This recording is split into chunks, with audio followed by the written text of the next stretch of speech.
महाराष्ट्र भूमीचा दाता, त्राता आणि पिता, अग्निपुत्र सह्याद्री. सिंधू सागर माझ्या पायाशी लोळण घेतो आणि हा मावळवारा माझ्या सहस्र बाहूंवर भिरभिरतो. मीच तो अपरांत निर्माण केला आणि देशही मीच निर्माण केला.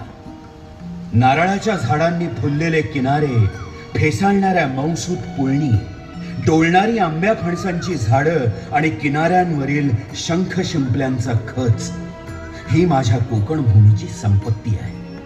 तर देवळा रावळांनी आणि गडकोटांनी मढलेली शिखरं आणि गोदावरी, भीमा, कृष्णेसारख्या सरितांनी सजलेला आंबेमोहर देश या भूमीची मोठी वैशिष्ट्य आहे. माझ्या शिखरांवर वसलेले गडकोट या मातीची स्वातंत्र्य प्रेरकता गरजून सांगतात. माझ्या अंगाखांद्यावरून बेभान सळसळणाऱ्या मावळगंगा